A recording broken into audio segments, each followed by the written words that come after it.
11:39 a.m. BST 4 years ago, almost to the day, Brazil beat Colombia in a World Cup quarter-final that would end with Neymar suffering a serious back injury. At the time, the minutes and hours after the tackle by Juan Zuniga, there was speculation about whether he would ever play again. He didn't play the next match, of course, the 7-1 thrashing by Germany in the semi-final in Belo Horizonte. Neymar's bad luck with World Cup quarters continued today with defeat by Belgium. He huffed and puffed, he even rolled over a couple of times, but he could not blow down the Belgian defense and he couldn't beat Thibaut Courtois. The day after the Brazil-Colombia match in 2014, Belgium played the quarter-final against Argentina. 8 of the team that started today in Kazan started in Brasilia, among them was Eden Hazard. He couldn't fashion a win that day, but today he bossed the show to take his team to the World Cup semi-finals for the first time in 32 years. Hazard had no goals and no assists against Brazil, but he led Belgium from the front. Catherine Ivel, Getty Images. 2 number 10s. 2 leaders, one officially captain, one the star player. Today, the stories couldn't have been more different. Hazard led Belgium from the front. He had no goals and no assists, but his work rate, his incisive movement and the threat he posed, especially when teaming up with Kevin De Bruyne and Romelu Lukaku, kept Brazil far more cautious even when they were chasing the game. One slalom through Brazil's midfield, around the 18th minute, had the grace and smoothness of a champion skier as he dodged tackles and still kept the ball, as though glued to his right foot, at high speed. And when Brazil upped the game in the second half, Hazard was the first line of Belgium's defense, whether holding the ball or running with it, carving out an area for himself to receive it.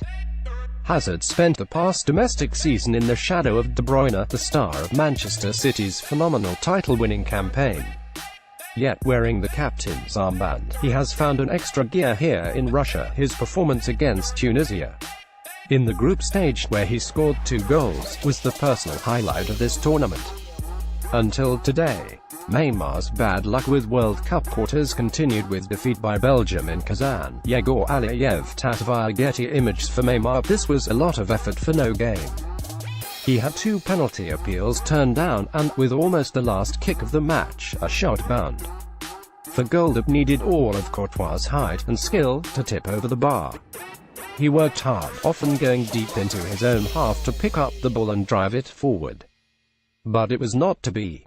This was supposed to be Neymar's breakthrough season, the one that made him a superstar equal to Messi and Ronaldo.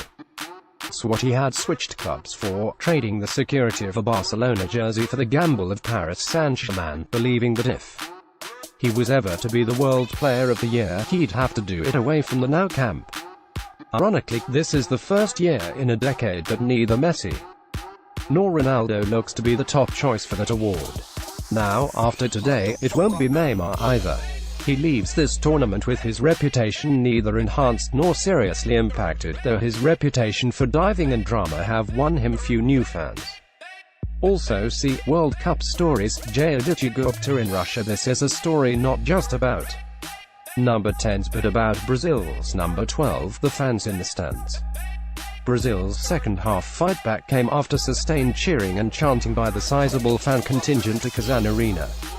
The chants started in the 50th minute, sparking Brazil into some sort of life. The first sign of that was Marcelo's cross that Roberto Firmino almost poked home. There was another Marcelo run a few minutes later, and then the first of Neymar's penalty appeals. That sustained pressure eventually led to Brazil's goal, and they raised the game, winning the balls and passing more accurately. Answer to St. Petersburg, where on Tuesday Belgium's number 10 will face France's number 10. Kylian Mbappé, one of the most exciting talents of the past couple of years. Brazil, the team that made 10 an iconic football number, go home. Neymar will set his sights on Qatar 2022, when at 30 he will have one last shot at the World Cup.